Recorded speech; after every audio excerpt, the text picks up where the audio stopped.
Título da lição e verso, quem me ajuda? A guerra por trás de todas as guerras. Então, estourou a guerra no céu.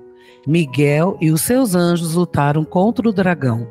Também o dragão e os seus anjos lutaram, mas não conseguiram sair vitoriosos, e não havia mais lugar para eles no céu.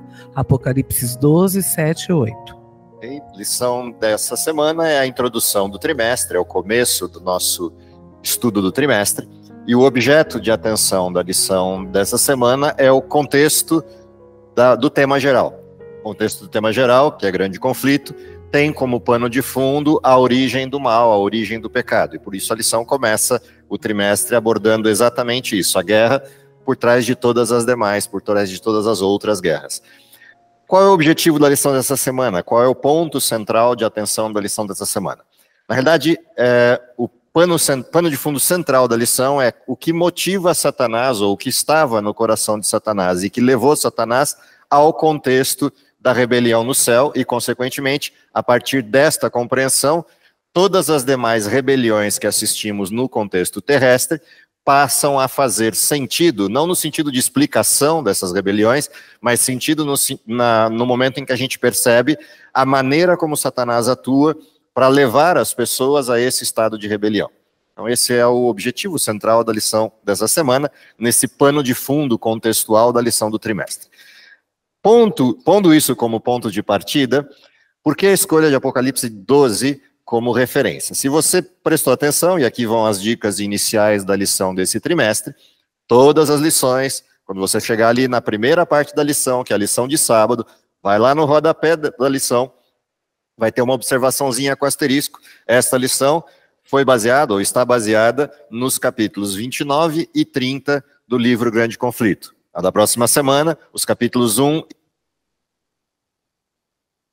O pecado é um mistério por que razão? Ele é mistério pela razão de que ele, se tiver explicação, encontra na explicação a justificativa e na justificativa o culpado.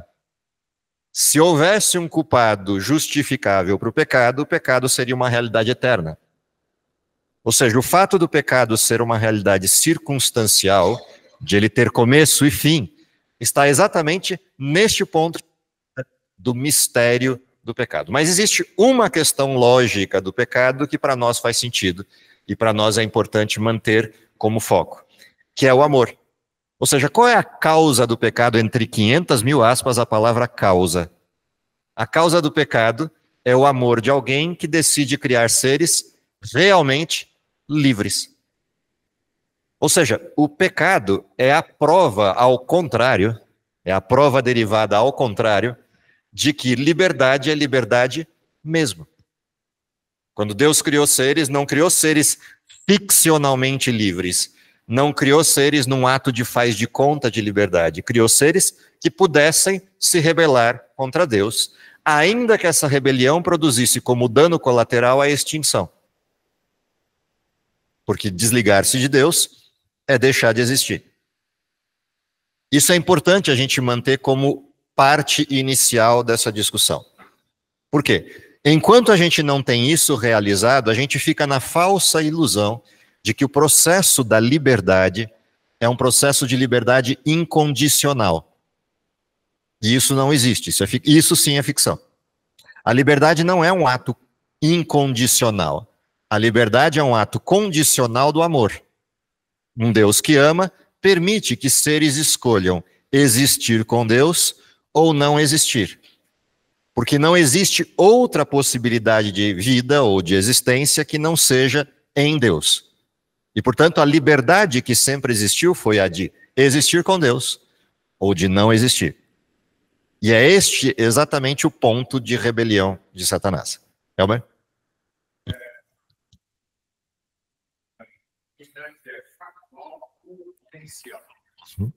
Então, o pecado como fato, ele é transitório dentro da história, mas ele continuará potencial por toda a eternidade. Exatamente esse potencial, na visão filosófica de Aristóteles, e aí vou abrir uma aspas aqui, é a forma da gente compreender o modelo a partir da lógica. Lembrando que Aristóteles é o pai da lógica. Sob o ponto de vista de Deus, ele nem potencial será mais. Do nosso, sim. Sim. Ele é potência. Ele potencialmente Sim. tem que ter a capacidade de pecar. Sim.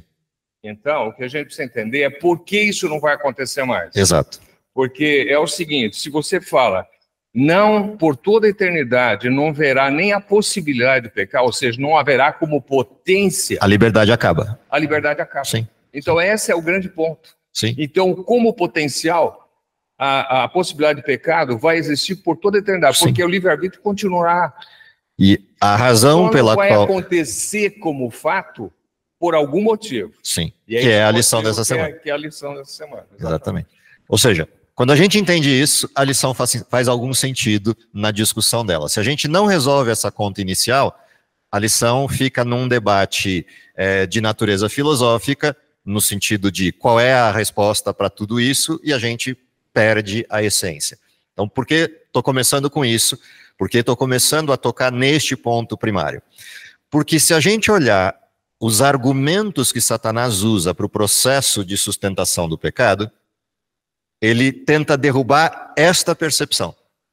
Porque na hora que ele consegue criar a ilusão de que a liberdade de Deus é incondicional, ou quando ele cria a ilusão oposta a essa, de que não existe liberdade, seja de um lado ou de outro, ele ganha a batalha. No primeiro caso, ele ganha a batalha pelo liberalismo absoluto. No segundo caso, ele ganha a batalha pelo autoritarismo de Deus. Ou seja, o que Satanás tentou implantar no seu processo inicial de rebelião é olhar para um Deus que ou seja tirano ou leviano. Tirano porque não impede, não possibilita escolhas, ou leviano porque mentiu, blefou a respeito da condicionalidade dessa liberdade.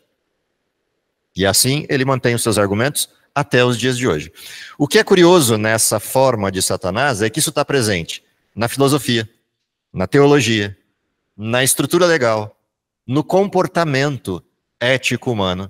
Ou seja, ele conseguiu permear esses dois extremos em todas as estruturas do mundo em que vivemos. E por isso, para a gente, se torna às vezes complicado ou difícil de compreender essa estrutura inicial.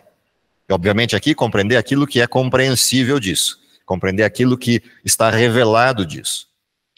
Como é que aconteceu a rebelião?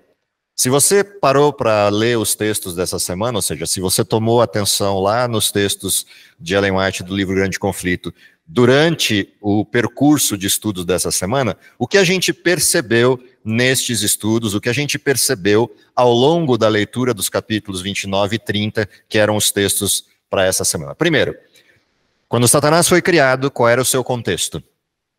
Ele é criado num mundo perfeito, ao lado da perfeição no seu sentido absoluto, ou seja, ao lado de Deus, é criado como a autoridade máxima do céu abaixo de Deus, e todos os anjos do céu tinham prazer em servir a Lúcifer. Então imagina um lugar onde você, como autoridade máxima, tem todos os sujeitos fazendo tudo o que você indicar como regramento, ação, pedido, etc., com um sorriso no rosto, agradecendo pelo privilégio de poder servi-lo. Esse é Lúcifer no céu. Como eu falei, é difícil a gente imaginar isso, porque a gente vive num contexto totalmente distinto, adverso de tudo isso. Mas é assim que Lúcifer vivia. Ele não só era servido por todos os anjos, no sentido de todos lhe obedeciam, por ser a autoridade máxima abaixo de Deus, mas também ele era o sujeito mais inteligente, usando um termo humano, do céu. Ou seja, a mente mais brilhante de todos os seres que Deus já criou foi Lúcifer. E essa é uma outra coisa interessantíssima de observar nesta fase inicial do processo. José? A senhora White diz que ele tinha acesso a Deus. Uhum. Havia outros anjos no nível dele que também tinham acesso a Deus? Então, tudo depende do que a gente lê a respeito da palavra acesso. acesso, no contexto em que Ellen White descreve, é acesso àquilo que eram os planos mais elevados, para o nível dos anjos, obviamente, do céu, exceto os planos da divindade, aos quais Lúcifer não tinha acesso. E aqui começa o seu processo de rebelião. Ou seja, ele tinha acesso a coisas que, nos níveis hierárquicos do céu, nem todo mundo tinha a partir dele. Ou seja, é como se Deus chamasse. Vamos usar termos humanos para ficar fácil de ilustrar. Imagina que você tenha, numa estrutura corporativa, o dono, abaixo do dono, aquilo que você colocar como o CEO, o topo da cadeia corporativa, e abaixo dele, diretores, gerentes, operários, colaboradores. Lúcifer está aqui no topo, no CEO. Porém, ele tem acesso a tudo que o dono lhe dá a condição de acesso. Mas há entre os dois donos, 3 donos do processo, no caso bíblico os 3, o Pai, o Filho e o Espírito, que formam o conselho da divindade. A este conselho, Lúcifer não tinha acesso. Onde começa o problema com Lúcifer? O primeiro problema com Lúcifer, se vocês leram o texto, começa com ele olhar para a forma como os anjos o serviam e desligar-se, neste caso do serviço, da gratidão a Deus. Ou seja, ele começa a achar que aquele serviço tem a ver com a sua capacidade, com a sua potencialidade, com a sua bondade, com a sua soberania. Em lugar de achar que aquele serviço tem a ver com a concessão de Deus, com aquilo que Deus lhe deu como prazer, e ser grato a Deus por isso. Portanto, quais são os 2 elementos que movem esse estado inicial de Lúcifer? Uma consideração de si mesmo maior do que o devido, e, em segundo lugar, o desligamento da gratidão, do reconhecimento de Deus como o autor disto. Caprichosamente, se você olhar a história do pecado e do paganismo humano, vai lá em Romanos, capítulo 1, e olha a origem do paganismo. Lá no capítulo 1 de Romanos, o paganismo tem como origem, que referência? Deixaram de glorificar a Deus como Criador. Ou seja, Satanás conseguiu transferir ao humano o mesmo comportamento que ele manifestou. Deixou de agradecer, deixou de glorificar e passou a ostentar-se como sendo a autoridade. Esta condescendência, assim Ellen White chama o processo que levou Satanás à queda, a condescendência que aos poucos Satanás foi tendo com ele mesmo, levou a um desejo de exaltação própria. Ou seja, ele queria os aplausos, queria o foco. O alimentar isso no coração levou Satanás ao ciúme daquele que tinha acesso ao conselho de Deus e ele não tinha, Cristo. E esse ciúme, que vai sendo nutrido no seu coração, que se transforma numa inveja exacerbada, é o que move Satanás na direção de iniciar o processo de rebelião, dizendo aos anjos que Deus estava privilegiando um em detrimento de outros. E este que estava perdendo espaço era ele. E ele julgava isso como injusto da parte de Deus. E começa a buscar colegas, amigos, que se tornem seus defensores. Para justificar isso, o que ele faz? Ele aponta na direção da lei imutável de Deus e do seu amor, desfazendo deste modelo imutável para um modelo de farsa, ou seja, Deus não é aquilo que diz ser. Não é esse ser amoroso, preocupado conosco, preocupado com as coisas que acontecem conosco. Deus, ele é um Deus que, de forma enrustida, esconde parte do seu jogo, esconde parte das suas intenções. E a partir daí ele começa a inventar quais sejam estas intenções. E a sua proposta de rebelião é: eu sou aquele que pretende libertar vocês ou modificar essa regra do jogo num mundo de transparência, num mundo em que tudo seja para todos, e assim vai toda a argumentação que ele começa a criar. Diga. Interessante que, diante de tudo isso, ele está ali fazendo todo esse contexto de coerção, e Deus prepara, através de Jesus, um concílio. Eu fico imaginando como foi esse concílio, de chamá-lo para conversar, para explicar que a bondade, a justiça, o amor e a liberdade que para ele era totalmente entregue para ele, era exatamente para ele poder pensar e rever aquilo que estava acontecendo. E o que ele faz? Ele acusa Deus de ditador e ele é o ditador, porque ele vai e comanda, coage e ele impõe as ideias dele para uma terça parte, né? E aí a batalha se acirra, e aí a gente percebe o quê? Como diz aqui na lição de domingo, pegando esse gancho, ele tentou usurpar o trono de Deus, questionando a autoridade dele, sua rebelião resultou numa guerra declarada. E essa guerra, a Bíblia não deixa clara que foi física, mas pode ser que tenha um contexto físico na lição de segunda, porque eles foram expulsos. Né? Até hoje eu fico pensando, como foi essa guerra? Foi de raio, foi de espada, foi de força, foi de briga de luta de Muay Thai, de anjo? Eu fico pensando assim, o que será que aconteceu ali para eles terem sido... Minha mente viaja, né? Fico pensando o que aconteceu para ele ter sido de Deus chegar agora. Você sai daqui, porque literalmente na minha linguagem curta e grossa é cai fora. Agora aqui no reino não é teu. Então a gente vê que tudo que ele projetou de maldade nele, ele quis transferir para Deus por causa da inveja. O que é interessante nesse ponto da história, pegando carona naquilo que o Dr. Amar levantou agora há pouco, quando Lúcifer é chamado para esse concílio, o que acontece? Para esse conselho com Deus, e Cristo é aquele que apresenta a tese caprichosamente, Cristo é escolhido para apresentar para ele a questão. O que diz Ellen White a respeito disso?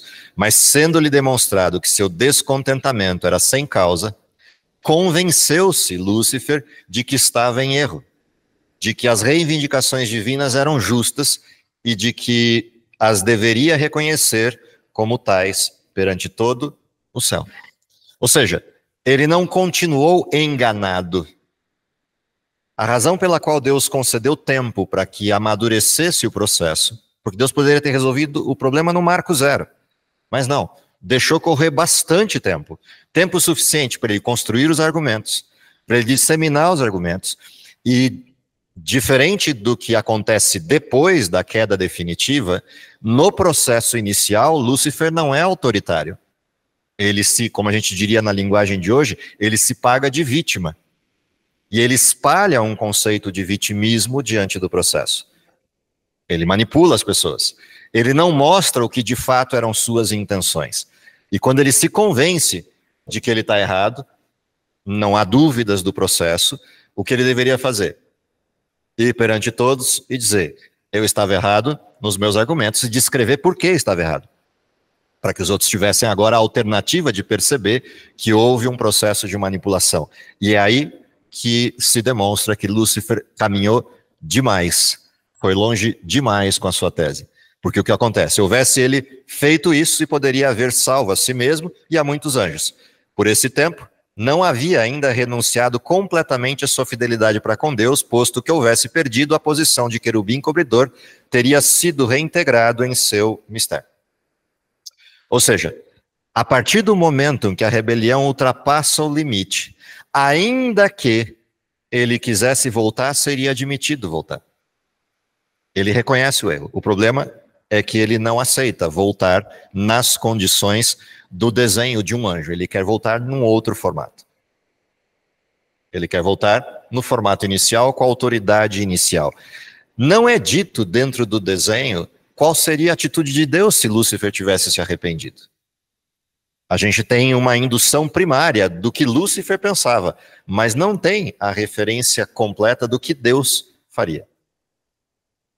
O problema é que a exigência de Lúcifer o leva de novo ao mesmo ponto inicial, o orgulho e a ostentação. Ou seja, ele não queria o processo do encontro com Deus novamente. O que ele queria era o processo da autoridade novamente. Ele queria a ostentação. Ou seja, ele se convenceu, mas não se arrependeu. E por isso não foi aceito de volta. Você pode me ajudar?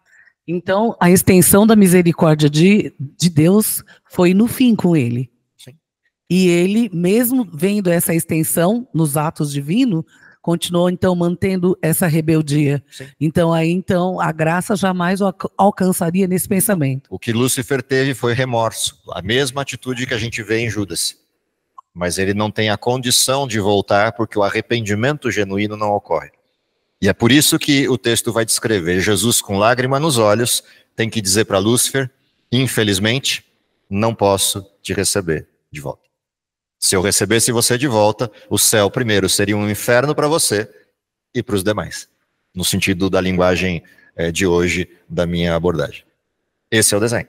Ou seja, ali encerra a possibilidade no sentido de retorno de Lúcifer, porque ele escolhe diferente. E agora vamos voltar à questão aristotélica.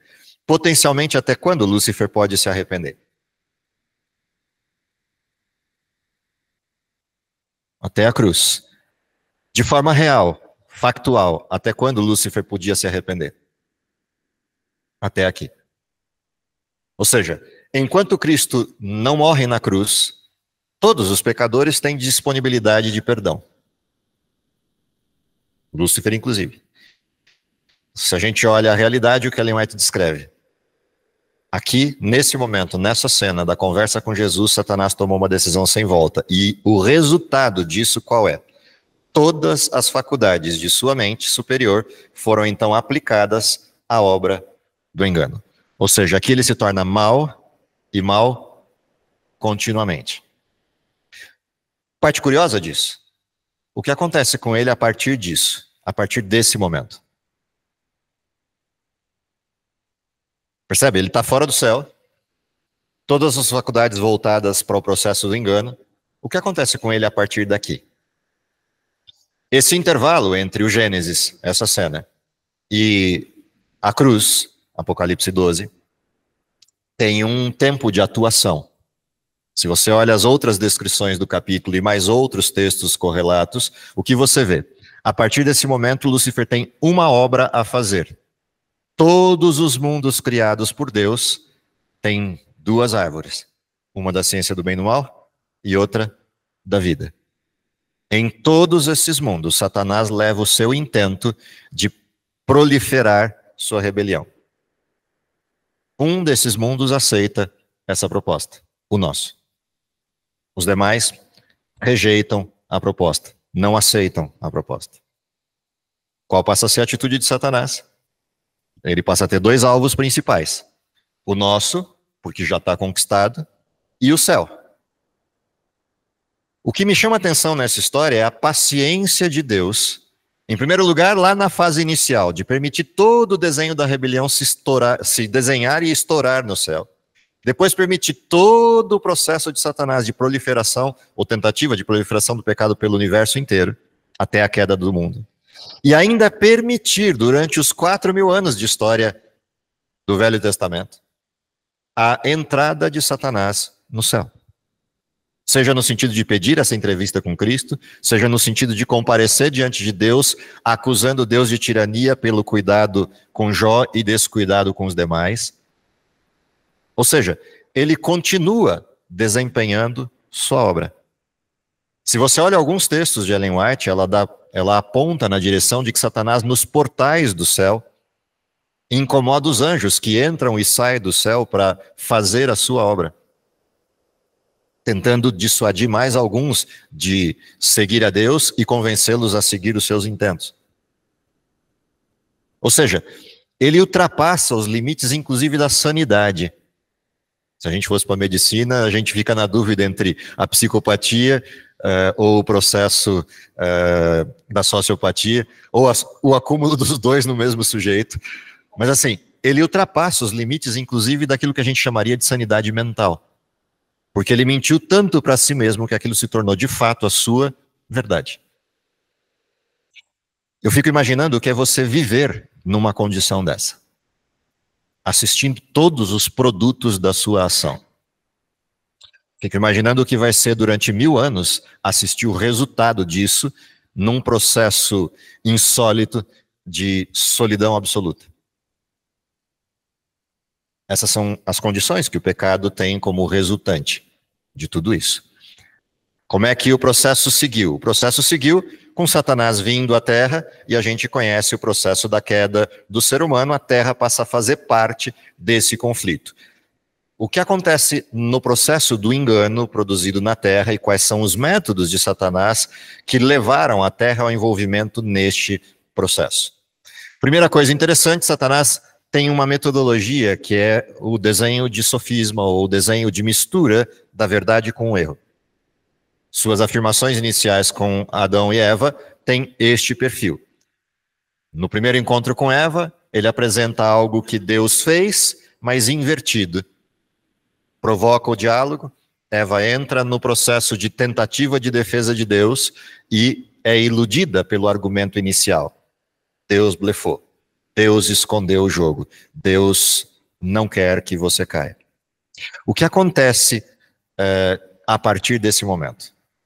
Quando Eva incorpora o comportamento de Lúcifer, ou seja, o comportamento de rebeldia, no primeiro momento, qual é a sensação? Liberdade, autoridade, felicidade, poder. As mesmas coisas que alimentavam o coração de Lúcifer. O que ela faz imediatamente, agora com toda essa disposição nova. Lembra, todas as faculdades de Lúcifer se voltam para quê? Para a produção do engano. Todas as faculdades de Eva se voltam para quê? A produção do engano. E ela vai e conta essa nova verdade a Adão. Adão, como está fora do contexto, ele entende o que aconteceu. Portanto, em Adão aparece algo distinto de Eva. Eva tem um processo inicial que é engano. Isso não diminui sua culpa de duvidar de Deus. Ela poderia ter ido buscar ajuda e buscado respostas antes de decidir. Portanto, isso não tira a sua culpa. Mas isso mostra uma distinção entre a atitude dos dois. Enquanto para Eva o processo começa por engano, para Adão o processo é semelhante ao de Lúcifer. Lúcifer compreendeu o erro. E ainda assim decidiu continuar no erro. Adão compreendeu o erro e decidiu seguir no erro. Portanto, a decisão de Adão não passa pelo processo do engano, é uma decisão absolutamente racional. Ela só não é lógica, o que é contraditório.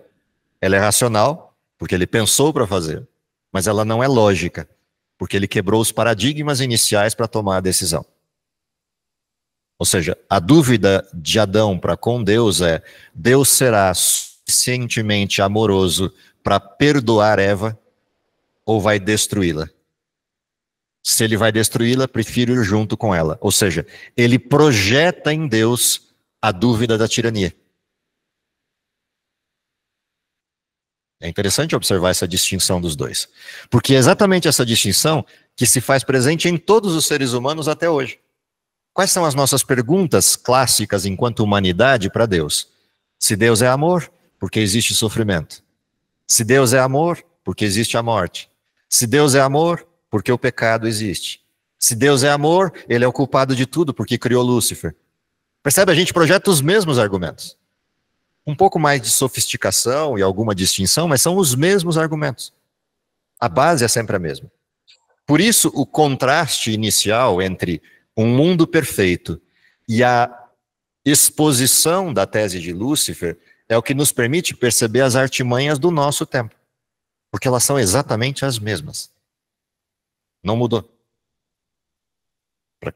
Diga. Sem Deus não existe vida, certo? Sem Deus não existe vida. Eu não tinha entendido a primeira parte. Sem Deus, não. Sim. Satanás, ele tem vida. Sim. Ele não é imortal, ele só vai ser lá no final. Então quer dizer que ele tem como que seria isso traduzido? Então vamos à descrição do que a gente tem na revelação. Então, não sei se todo mundo conseguiu entender. A pergunta é: Deus é o autor da vida, Deus é quem detém a vida. Ou seja, só existe vida em Deus. Fora de Deus é inexistência. Satanás está vivo. Como é possível? Segundo, Satanás está vivo, a vida dele é eterna. Então a gente precisa voltar ao início. Todos os seres criados por Deus são o quê? Por definição, depois de criatura, obviamente, são eternos. Nenhum ser criado por Deus é criado para mortalidade, é criado para eternidade. A eternidade é absoluta ou condicional? Condicional. Condicional ao quê? A estar em Deus. Na forma dos seres criados, exceto os anjos, essa forma de criação apresenta o quê como manutenção da eternidade e dessa percepção de que eu dependo de Deus para a eternidade? Tem um símbolo. Qual é o símbolo? Comer da árvore da vida. Não está no fruto da árvore da vida a eternidade. Está no símbolo. O símbolo disso é, eu reconheço que a vida é de Deus. Como são os anjos. Lembre que os anjos são criados dentro de um outro contexto. Qual é o contexto? A sala do trono. O palácio de Deus. Todos esses seres são criados como aqueles que representam essa eternidade. Não havia esta regra para os anjos. Se pecar, morre. Não havia esse desenho nesta criação original. Quando é que o desenho duplo aparece? A partir do momento que a rebelião se instala. Instalou-se a rebelião e ela foi definida, a partir de agora, a tese dupla passa a vigorar em que lugar? No universo. Ou seja, ela extrapola os limites do céu para o restante dos seres criados a partir do pecado de Lúcifer. Como a gente não tem a sequência temporal disso, porque não há revelação nem na Bíblia, nem no Espírito de Profecia sobre isso, a gente não consegue nem delimitar se a criação dos outros mundos acontece antes ou depois da rebelião de Lúcifer. Isso é uma incógnita, a gente só vai descobrir isso quando chegar no céu. Se for depois, então significa que todos os mundos criados já foram criados com a dualidade. Se foi antes, significa que em todos os mundos criados teve que ser posta a dualidade de decisão para Lúcifer ter um ponto de acesso. Eu não sei, a gente não tem a delimitação clara disso.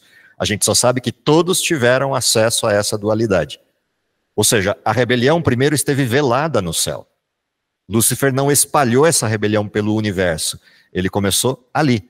E quando ali eclodiu a rebelião é que o universo se deu conta de que ela existia.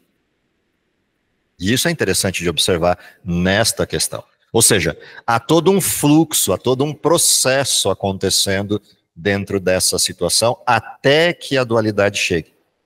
Portanto, respondendo à tua pergunta, Lúcifer não está preso à contingência da regra.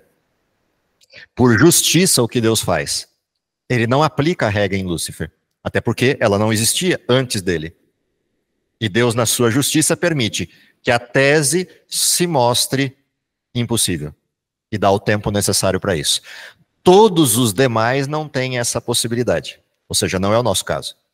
Nós somos seres criados para viver eternamente, mas dentro de um contexto em que o pecado já existe. Então temos a opção de continuar vivendo eternamente ou abandonar isso e o resultado é a morte. Se comer do fruto, morre. Portanto, para nós existem dois caminhos que para Lúcifer e para os anjos ainda não existiam, porque o pecado não existia. O pecado era uma potência desconhecida, ou seja, ele é conhecido como potência real a partir da rebelião de Lúcifer. Até então, só existia uma lei conhecida no universo inteiro: amor. E por isso é irracional o contexto de Lúcifer, e por isso ele entende o que fez. Elmer? Aí eu volto àquele ponto, né? Então, pecado e liberdade são fatores excludentes. Sim. Se você não...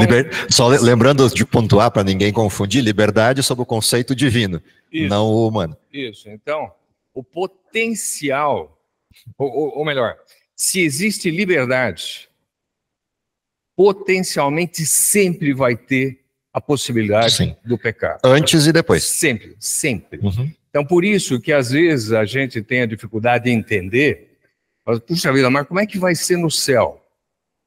Então nunca mais vai ter, nunca mais o pecado vai se levantar. Isso é um conceito. Isso é o ato. Essa é a verdade, isso. Uhum.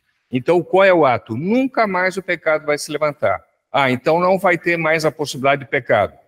Então, se não tiver a possibilidade de pecado, automaticamente não vai ter mais liberdade. Aí Satanás estava certo na tese e Deus mentiu. Então, vai ter liberdade, continua, e vai ter a possibilidade do pecado. O problema é que Adão e Eva e os seres criados, eles não tinham ideia do mal. Uhum. Então a gente tem que entender. O grande problema é que a gente fala o seguinte, né? Ah, puxa vida, mas como é que vai, depois de 1 milhão de anos, como é que alguém não vai cair? Você vê um cara que é drogado, ele vai, chora, e sai, pronto, tô limpo, nunca mais, passou mal e tal. 2 anos depois ele cai de novo. Você fala, como é que isso não vai acontecer no céu? O problema é que, eu acredito, essa é a minha impressão, é que nós voltaremos no corpo glorificado sem a menor tendência, vontade, sem qualquer tendência para aquilo. Diferente do cara aqui hoje que cai, porque a natureza dele continua. Então eu acredito que nós teremos lá no céu, não teremos mais a natureza de querer fazer isso, e teremos o conhecimento do que isso leva. Essa, para mim, é a explicação que eu tenho para mim. É a única possibilidade. Eu não vou perder a minha liberdade, vou continuar com o potencial, eu não vou ter mais a tendência e vou ter a experiência de saber o que isso leva. Eu preciso corrigir só uma parte da sua fala. Sim. Tem só um erro na sua fala, que é a expressão "eu acredito". O resto está tudo certo. É que não é o que você acredita, é o que está escrito. Por isso eu vou corrigir só a sua fala nisso. Ou seja, não precisa acreditar, está escrito isso. Está escrito isso em Coríntios quando diz: esse corpo que hoje é carnal será transformado em corpo espiritual. Está escrito na descrição de Jesus que Leão te faz, ele nasceu sem nenhuma tendência ao pecado e não havia nenhum gosto do pecado e Satanás não tinha nada nele em que se apegar. O pecado de Cristo teria que vir de fora para dentro e não de dentro para fora. O que ilustra exatamente o que você descreveu. Por que o drogadito volta? Ele volta porque dentro ainda continua e o contexto fora ainda oferece aquilo que ele precisa. Ou seja, ele tem as duas direções. Qual é o contexto do mundo perfeito? O contexto do mundo perfeito é: não haverá mais nada dentro e nada fora que justifique o pecado. Mas haverá algo maior, que é a última parte da sua descrição, que também está na Bíblia e também está no Espírito de Profecia, que é: a história persiste. Ou seja, por que Deus deu tempo?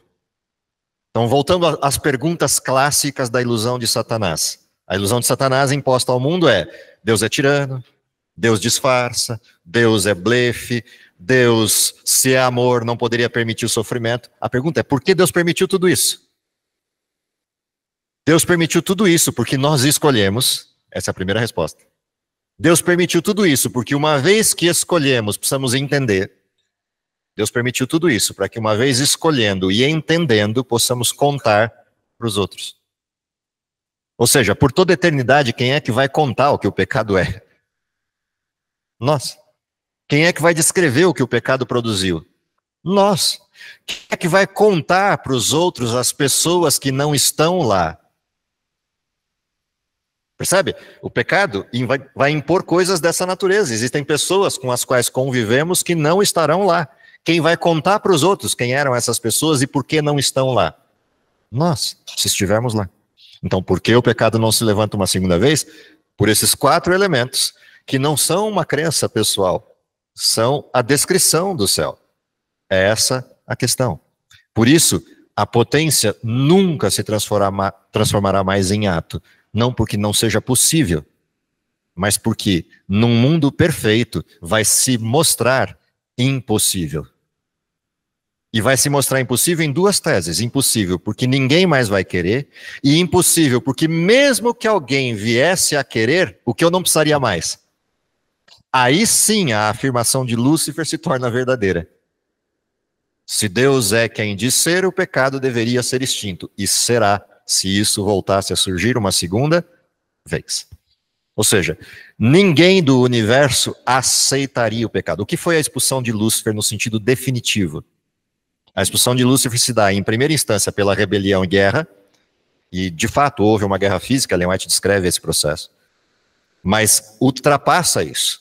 A expulsão depois da cruz, no sentido de não faz mais sentido Satanás sair da terra, e por isso, ai da terra e do mar, porque o diabo desceu até vós, sabendo que pouco tempo lhe resta. Por que ele não tem mais acesso a nenhum outro mundo e a nem ao céu? Porque ninguém quer aceitar a presença dele. Ou seja, mesmo que ele fosse para lá, nada lhe impede de ir. Mesmo que ele fosse para lá, ninguém o aceitaria, ninguém o receberia, ele seria expulso de qualquer lugar onde ele pisasse. Portanto, ele já sabe disso. Ele não vai mais. Todas as suas atenções estão voltadas para cá, não porque ele esteja preso aqui. Prisão é só no milênio. Mas é porque não tem sentido. Não há mais nada para ele fazer fora daqui. Ele foi desmascarado na cruz. Assim Ellen White descreve essa cena. Ou seja, faz sentido, no mundo em que vivemos, aceitar as teses dele, uma vez que a gente sabe, no processo inicial, como elas foram formadas. Por que eu estou dizendo isso? E por que eu comecei a lição do trimestre por esses pontos? Porque tudo aquilo que a gente lê no século 20 e 21, tudo aquilo que está disponível em todo o desenho literário, seja ele filosófico, científico, etc., está manchado com estas teses. É necessário que a gente perceba essas teses lá. Em todos os modelos de leitura que a gente tem. Essas teses estão lá. E a cegueira do mundo está chegando a tal ponto de que as teses de Lúcifer estão virando a verdade factual. Independentemente da ausência de provas. Vivemos uma ficção. E é necessário acordar dela. Porque se não acordarmos, corremos o risco de que as teses de Lúcifer adentrem a teologia, seja no sentido da ostentação de um sujeito vitimizado e que pode ser perfeito, ou da liberalidade de uma tese de libertinagem completa, porque Deus é um blefe, Deus é embuste.